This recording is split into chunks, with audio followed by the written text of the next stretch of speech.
Hey everyone, and welcome back to another explainer. If you're a focused learner trying to wrap your head around the massive shift happening in Kenya's education system right now, well, you're in exactly the right place. Today, we're going to be demystifying Kenya's competency-based curriculum, or CBC as we all know it, and we'll be drawing our insights directly from Kasan Kimani's fantastic book, Educating for the Future. Okay, let's dive into this. What does it really mean to succeed in school today? For decades here in Kenya, the answer was pretty simple, right? You memorize your notes, you sit for a massive, high-stakes exam, and boom, your whole future is basically decided by that single set of results. It was entirely predictable, but suddenly the whole shebang changed. Millions of Kenyan parents are feeling real anxiety right now, and understandably so, because education just doesn't feel familiar anymore. We've got a whole new language, completely new expectations, and a totally different definition of what it actually means for a child to be successful. So here's our roadmap for this explainer. We're going to break this complex policy down step by step. First, the end of memorization. Second, decoding the CBC system. Third, parents as active coeducators. And finally, building future-ready communities. Section 1. The End of Memorization, 844 to CBC. And this brilliantly illustrates the massive philosophical shift we're seeing today. Think about the old 844 system. It was heavy on exams, heavy on rote memorization, and it relied so much on passive learning, kids literally just sitting and listening. The fundamental question it asked was simply, what does a student know? But the new CBC system, it's all about projects, building core competencies, and the active application of knowledge. It asks a much more powerful question. What can a student do with what they know? Because let's be real, in the modern world, just knowing facts isn't enough anymore. You actually have to be able to apply them to solve real problems. Section 2. Decoding the CBC system, understanding the shift.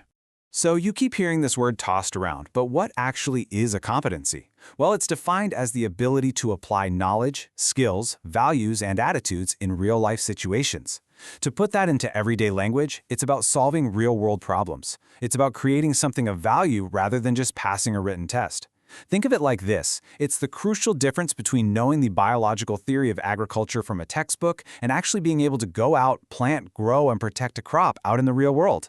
Let's move to the timeline and see how this all builds. Structurally, the new 26333 timeline completely replaces that old 844 progression. It kicks off with 2 years of early years education, really focusing on play and foundational basics. That's followed up by 6 years of primary education. Then the secondary level splits. You get 3 years of junior secondary for broad exploration, and then 3 years of senior secondary for focused specialization. And finally, there's a minimum of 3 years of post-secondary education. It's a very rigid but highly understandable progression that tracks a learner's development at literally every single phase. Now, throughout that entire timeline we just looked at, the system deliberately focuses on 7 cross-cutting competencies. We're talking communication, critical thinking, creativity, citizenship, digital literacy, learning to learn, and self-efficacy. And here's the thing, these 7 core competencies aren't just isolated school subjects. These are the exact skills that actually matter in modern life. These are the exact things that future employers are desperately looking for right now.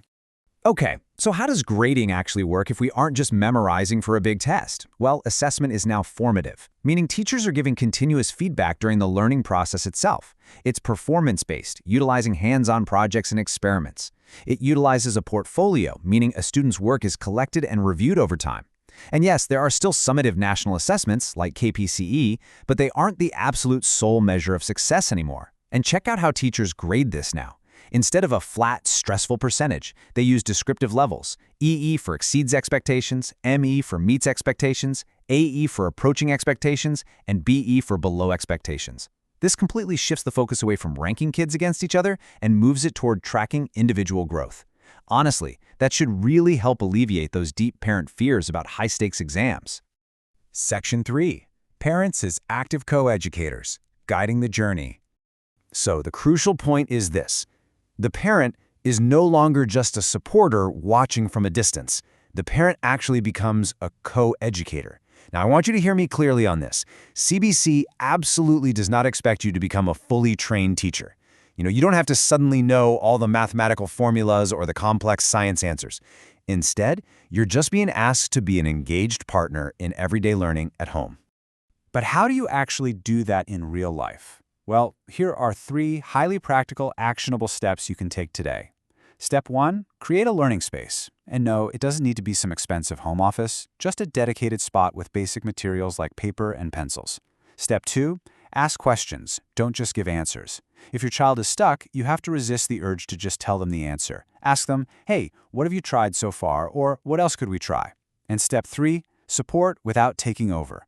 This one is huge. If your child has a project to build a model, absolutely help them gather local materials, like cardboard or recycled bottles, but you must let them do the actual thinking and building, because if you do the work for them, the teacher literally cannot see what your child can actually do.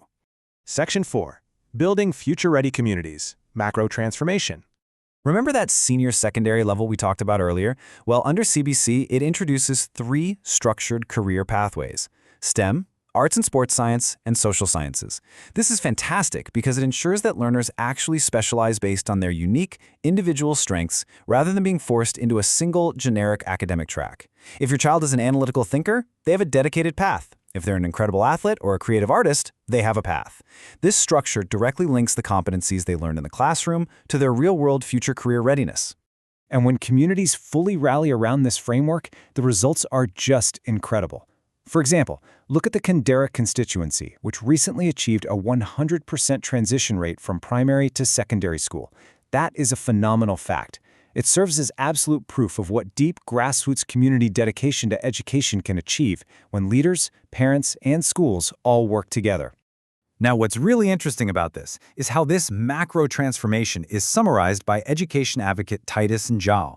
He states, "When we understand education, our children succeed. And when our children succeed, our communities are fundamentally transformed." His vision brilliantly links these classroom competencies directly to local socioeconomic growth and digital readiness. The core idea here is that an educated, future-ready child grows up into a problem-solving adult who eventually uplifts their entire community. Education isn't just about the individual anymore. It's about the whole society. Which brings us to our final, provocative thought.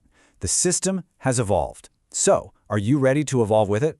The competency-based curriculum isn't just some policy change sitting on a piece of paper. It's a very real call to action for parents, educators, and communities to step up and embrace their new roles. When we lean into this shift, we aren't just helping our children pass a test. We're equipping them with the tools they absolutely need to build the future. Thank you so much for joining me for this explainer. I really hope you leave this feeling inspired, confident, and ready to take an active role in this exciting educational shift.